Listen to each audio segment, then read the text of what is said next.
one faith leader, 4 pieces of music, an abundance of memories, and a wild card. Welcome to EIFA Island Discs. I'm delighted to introduce you to my fellow Islander today, Reverend Elder Maxwell Reay. Welcome. Hi, welcome to you. Maxwell has been a member of Metropolitan Community Church since 1989. He was the founding co-pastor of Living Springs MCC in Bath and was licensed as clergy in 1993. He's also served as a volunteer with MCC Love London and MCC Edinburgh. Since 2007, Maxwell has worked as a healthcare chaplain for the Scottish National Health Service in Edinburgh. For 12 years, his work has focused on adult mental health care, but 2 years ago, Maxwell became the chaplain for the Royal Hospital for Children and Young People in Edinburgh. Maxwell coordinates Our Tribe, which is LGBTQI plus ministry in Augustine United Church in Edinburgh. And this joint ministry with the United Reformed Church and MCC was established in 2010. Maxwell is genderqueer trans man who shares his life with his husband Lewis and extended family of choice. It's so good to see you today. Thank you again for coming. The first thing I have to ask before we get on to your musical choices is, as I said at the intro, 5 pieces of music, an abundance of memory, and a lifetime of possibilities to choose your music from. How was it for you in terms of narrowing it down to 5 pieces? Well, that was really, really hard because I think I might have mentioned to you in correspondence that I have something like 2,500 CDs. So my iTunes library is rather large, but it was great because I absolutely love music and it's hugely important to me. So having an excuse to kind of just filter through stuff at my leisure was just, it was great. It was good, and I found things that I'd forgotten about and kind of drifted into all sorts of memories that I also some had forgotten and some were very current. So yeah, it was good. It was a good experience. Thank you. Yes, you did indeed mention that you have a very wide collection of music, and thank you very much for choosing the 5 that you brought to us today. And without further ado, we will see your first musical choice.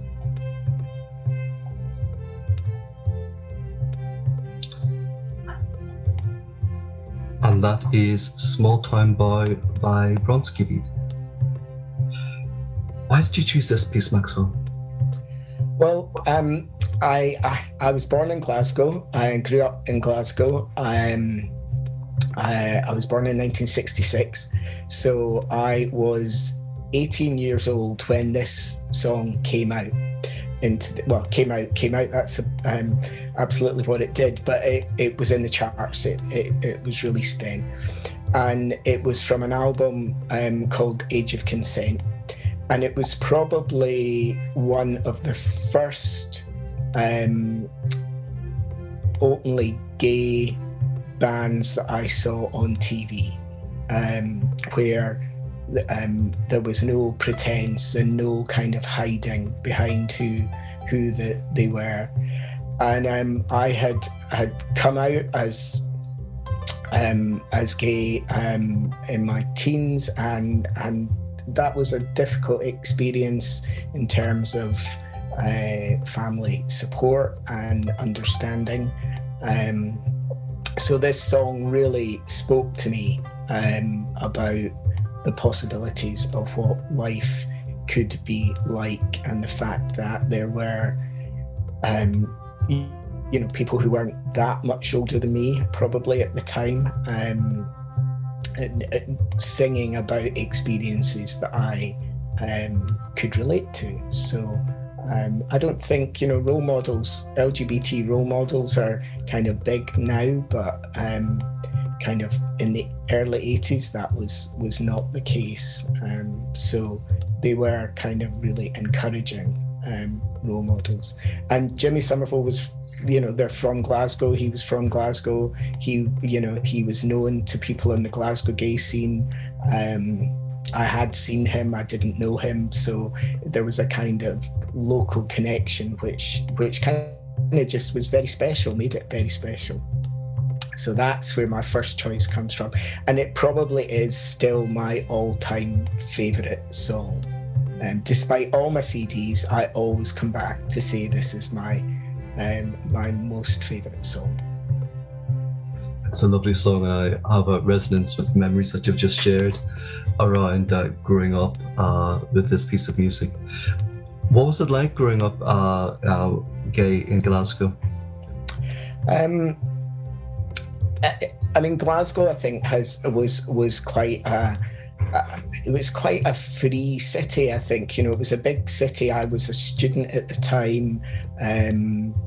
There was lots of kind of commercial gay venues in Glasgow, I think, that were very welcoming and were very welcoming to kind of younger members of the community. Older folk tended to keep an eye on you and make sure that you were looked after, and that you kind of, just had folk there to chat to.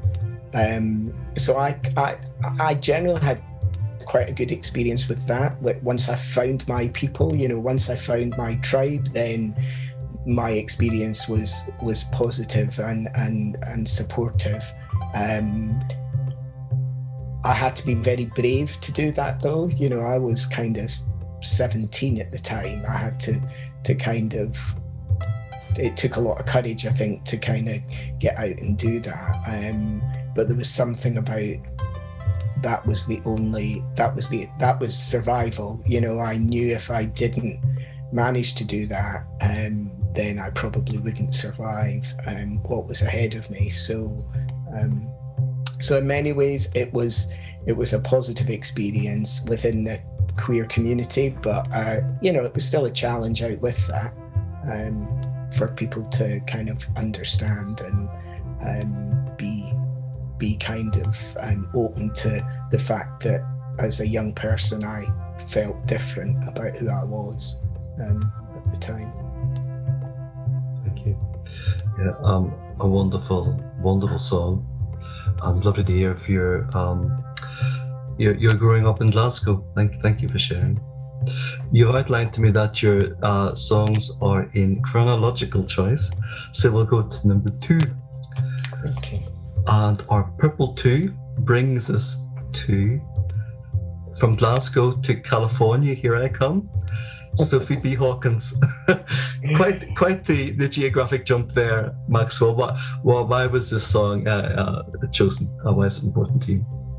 Well, as you said in the introduction, I found MCC. My faith was always a really important thing to me, and I kind of felt, at the time of the Small Town Boy song, my faith was important to me, but I felt excluded. I felt that I had to leave at that point. I was part of a Church of Scotland local congregation, and it felt to me that I had to kind of remove myself from there before people started to ask difficult questions that they wouldn't like the answers to.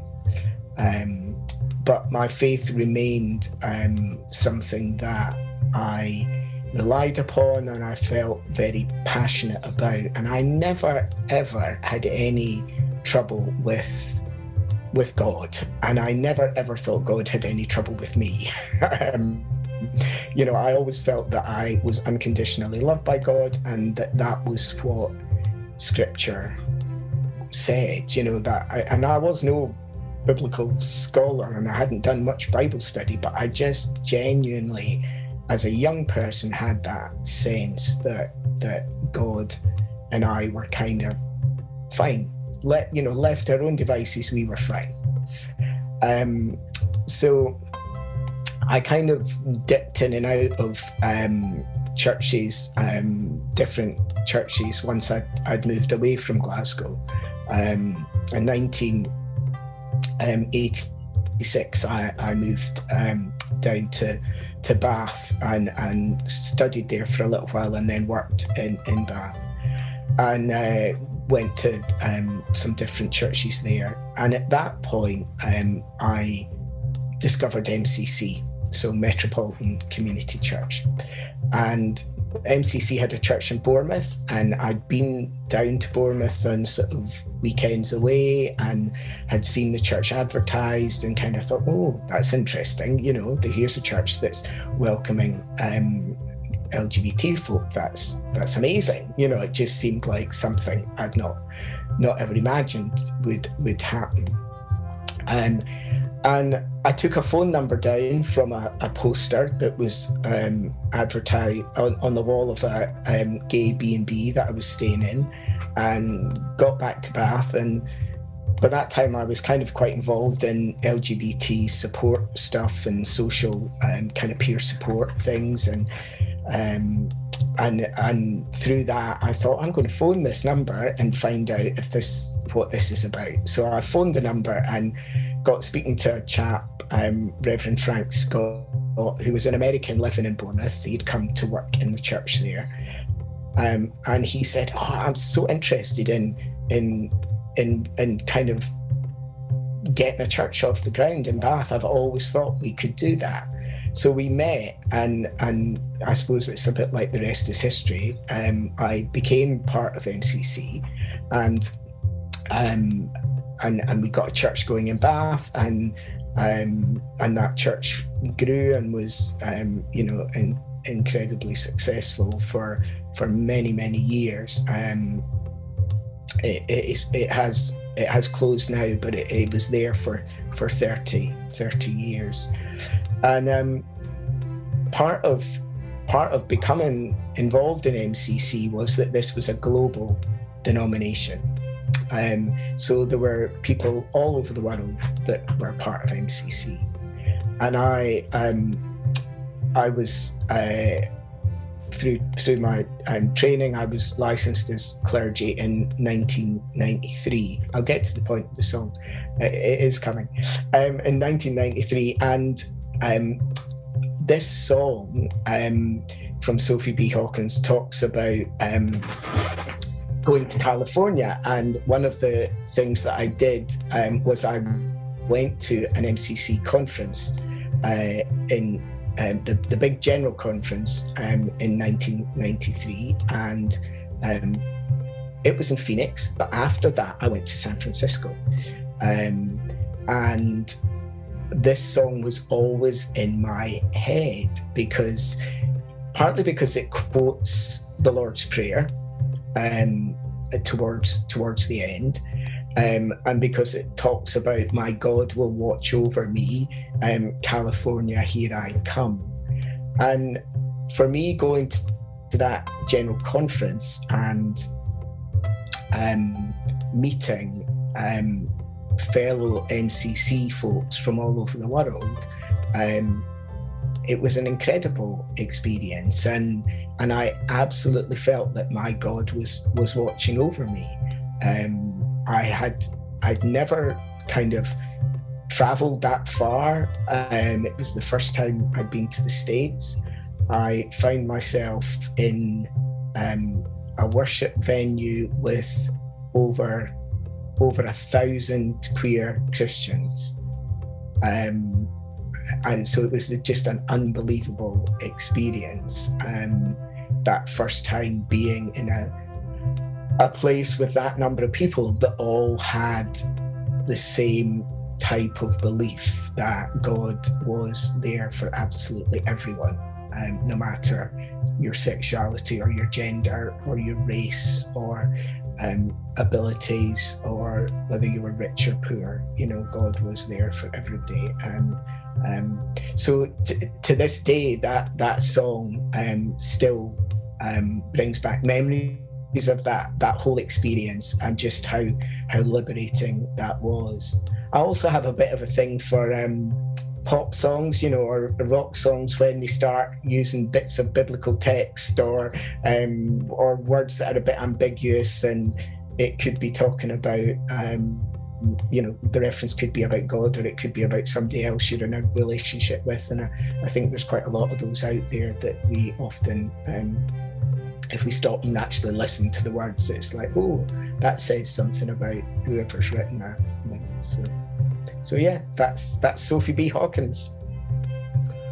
Thank you, Maxwell. That's an amazing account of your experience of traveling across the pond to California. How did you find it there?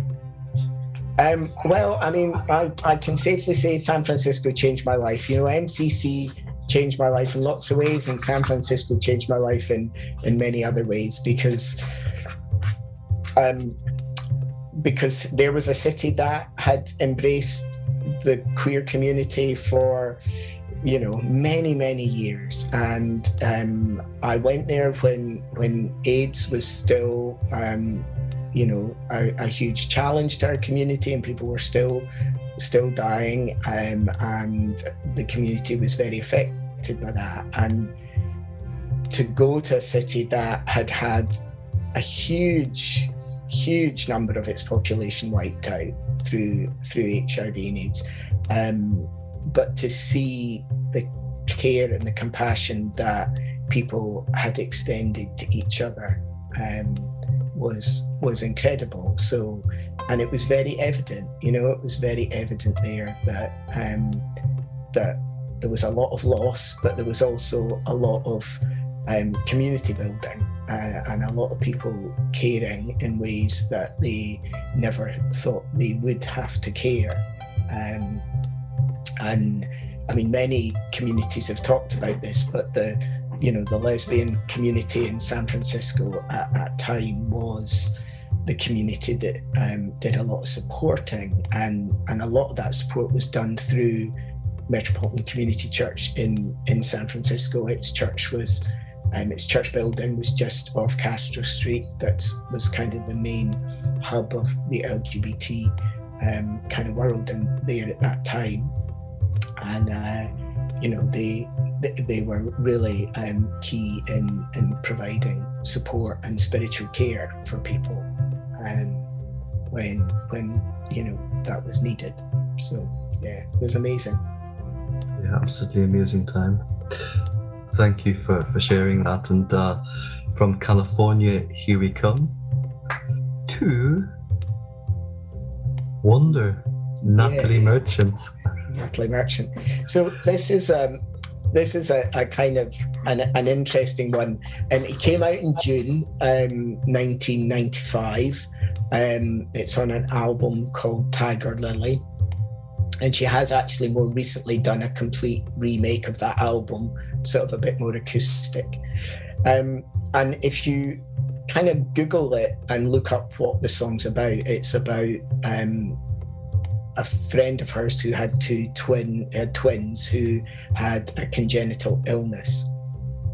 And I don't think I knew that's what the song was about, because when it came out, I didn't have Google, so I couldn't really find out that's what it was about. But the words of it really spoke to me, because, and I'll quote you some of the words, because it says, "They say I must be one of the wonders of God's own creation, and as far as they can see, they offer no explanation." And then it goes on to say, "Fate smiled and destiny. No, this child will be gifted with love, with patience, and with faith. People see me, I'm a challenge to your balance. I'm over your heads, how I confound you and astound you, to know that I must be one of the wonders of God's own creation." I said earlier, I was born in 1966, and I was born 10 and a half weeks, 11 weeks premature. So it was an absolute miracle that I survived. And this song really struck me as just in connection to that sense of being a wonder of God's creation, that I, despite being all those weeks early and very, very tiny, I was able to somehow turn into the person that I am.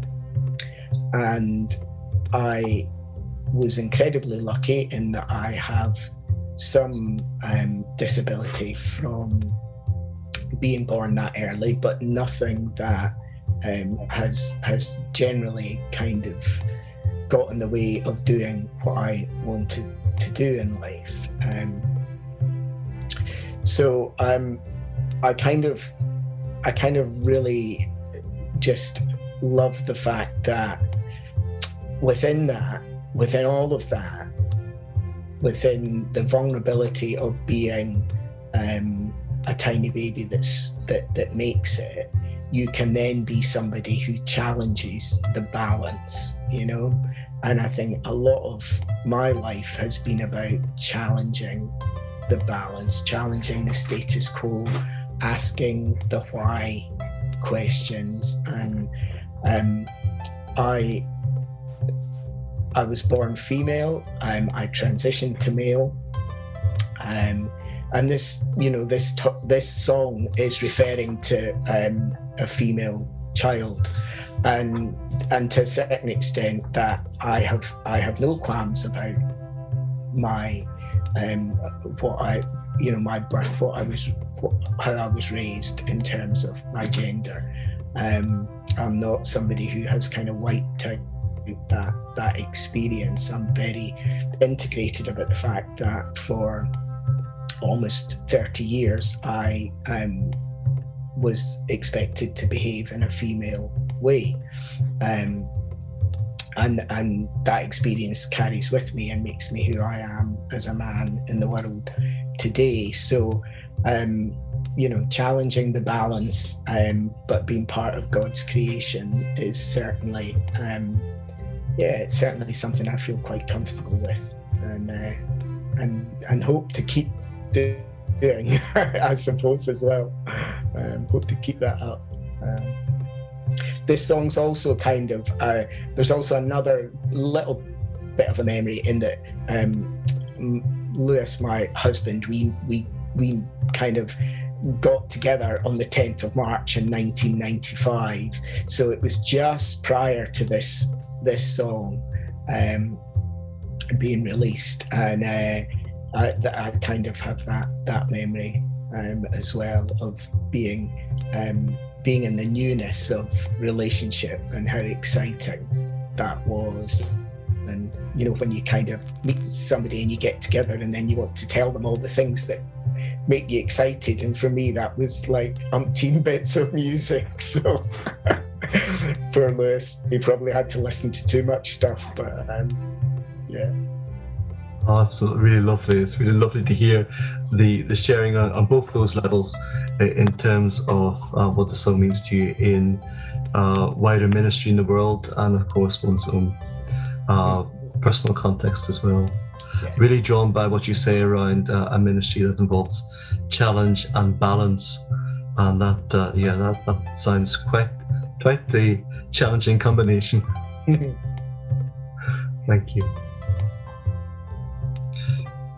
The big blue 4 indicates your fourth choice, and that is Aaron Wright, and I Will Look After You.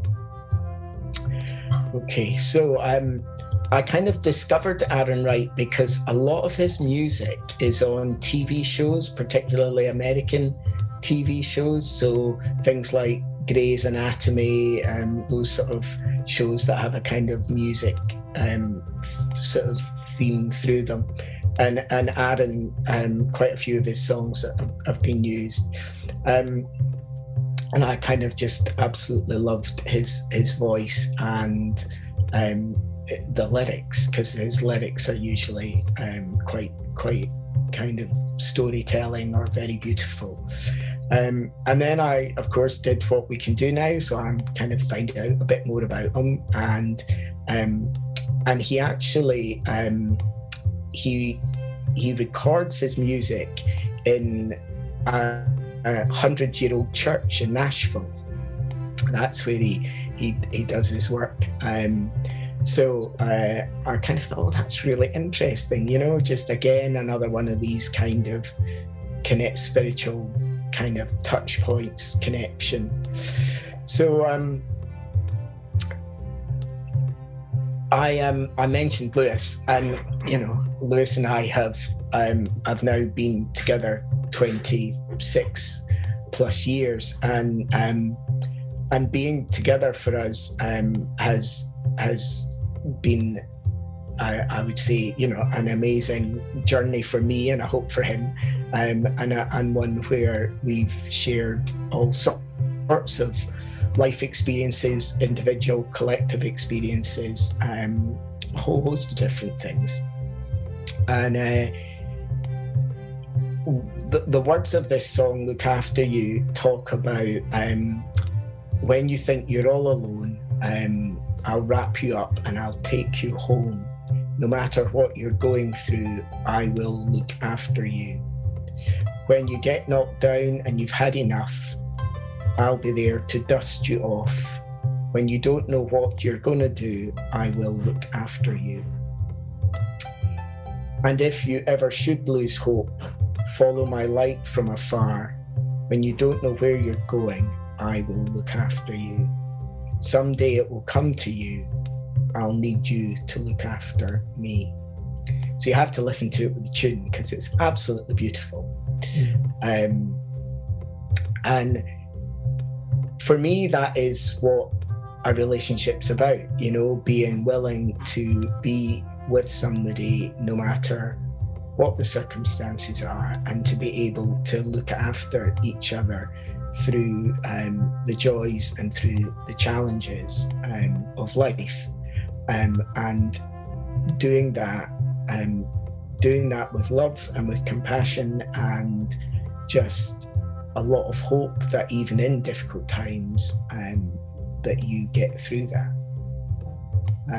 And Lewis and I have we've just, you know, we've done amazing things together. We've traveled, and we've kind of done a lot of church and ministry together. One of the things that I'm not able to do is drive, because my eyesight is really poor. And bless him, Lewis will drive me anywhere and everywhere. And we just have a kind of good way of being each other's bit of the jigsaw. And this song just, you know, it kind of just makes me think of that, you know, that how lucky I am to have been able to spend all this time with somebody who gets me, and who I get. And you know, generally we do that on a daily basis and don't think about it, and then 26 years has passed and you're suddenly like, how did that happen? You know? How did we come to kind of just did all that time go? So it's amazingly wonderful, and I feel very blessed to have this experience, and to still have it,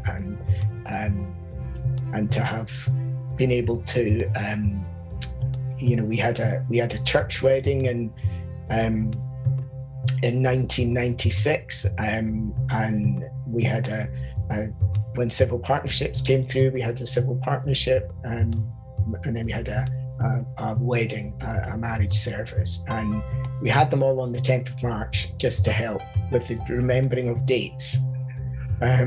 So the 10th of March is a good day for us every year. 26 years, Maxwell. That's a wonderful length of time. Wonderful length of time. And thank you as well for bringing to our awareness the real power of actually hearing these songs. Unfortunately, because of copyright issues, we can't play excerpts during this short show, but after the links will be attached to the EIFA YouTube channel, where you can hear each of Maxwell's choices and connect to the songs in your own way as well. So thank you for bringing Aaron Wright and all the memories of the 10th of March, each successive time to our gathering. We have a wild card choice, which is essentially really an opportunity to give you an extra choice, a fifth choice, because 4 is so limited. And I know from our previous discussions, our correspondence across EIFA Maxwell, that you could have furnished many more choices in our EIFA Island Discs. But for your last choice today, it is The Village. Yes. By Ravel. So this song was released in 2017, so I was 51 when this song came out. And the singer, Ravel, he's an openly gay guy, and he is very much interested in promoting LGBT rights and being part of his community with that. And this song, The Village, talks specifically about a transgender teenager who is struggling with their gender and using a binder to flatten his chest and dealing with hostile family members. And the video, actually, if you watch a clip of the video, it's a very moving video. But it talks about I suppose, the experience that a lot of transgender young people have, especially this one talks about the experience of somebody born female and trying to live as male. And part of that experience generally is that you have to explain yourself the whole time. You have to justify why you feel the way you feel, without really having the chance to explore and work that out for yourself as a young person. You know, young teenagers go through all sorts of feelings and emotions, and generally, you know, they get to do that with quite a bit of freedom. But if you're a transgender young person, you tend to have to navigate through a kind of maze of what other people might think, whether that's family or whether that's school or church, or your kind of local youth group, or just what people in the street might think. And that is a real challenge for folk. And I think for me, listening to this song now, there's a bit of me that that can go back quite quickly to those memories and those feelings. But there's also a bit of me that thinks, what would it have been like if when I was 15 I'd heard this song? You know, it's like, you know, I was 51 when I heard it, and I just keep thinking, well, if the numbers had been round the other way and I'd been 15, what would that have been like? How freeing would that have been? I didn't realise that it was possible to transition from female to male until I was in my late 20s, until I went to San Francisco. I went to San Francisco and thought, well, that happens in San Francisco, but that'll never happen in the UK. And I came home and I genuinely kind of thought that, because there was no role models. There was nothing that was positive around gender identity and how it was possible to live as you thought you could live. And when I came back from San Francisco, I very deliberately got rid of all my kind of female clothing. And nowadays people would talk about being non-binary and living neither as as male, feeling male or female. I definitely felt that I was much more masculine than feminine. There was nothing feminine about me. I don't know then that I really thought I would ever be in a place where I was living as male and doing that without anybody thinking about it. So the words of this song kind of talk about that journey, about do as you're told, go away and put on your makeup, and then it's Sunday and there's hell to pay because you're a young lost sinner and you've got to go to church so that they can make you better type thing, and about how the Bible is packaged in a way that makes you think you are wrong. You don't have a right to be who you are.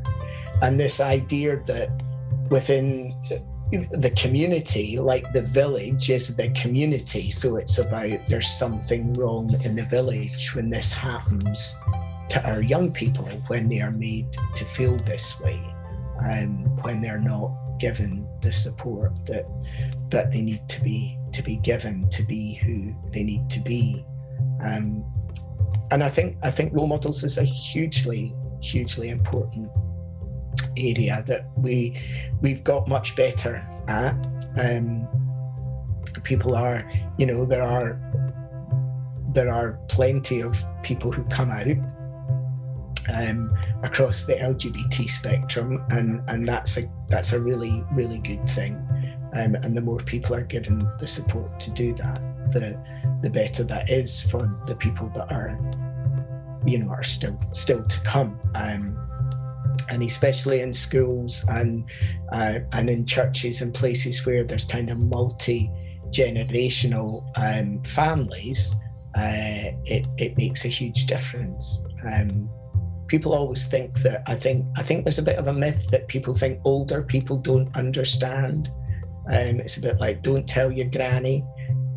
But actually, my experience is older people have seen far more of the world than you ever give them credit, and are much more willing to accept difference in many ways than younger folk. So I think we kind of we forget that older people lived lives too, and some of them were LGBT lives that maybe couldn't be spoken about. And actually the fact that they're now, I think of people in Augustine United Church, I think of folk there who maybe years back never thought it would be possible to come out in church, and now actually that's something that they're just overjoyed by, and delighted to be part of a community that is inclusive and affirming. So we just, we make progress every time we risk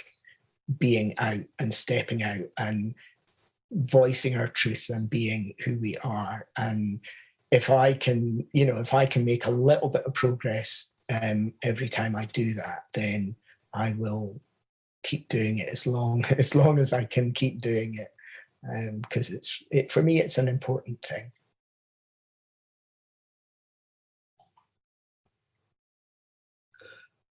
It's so lovely to hear your life story through music, to hear the choices that you've made in terms of the tracks you brought today, and to see you more fully in the context of our time together and in the context of the wider EIFA community. Maxwell, I salute you for being a wonderful role model in our LGBT community. And thank you so much today for sharing your musical choices. Thank you. Yeah, it's been great. Thank you. And thank you for the invite.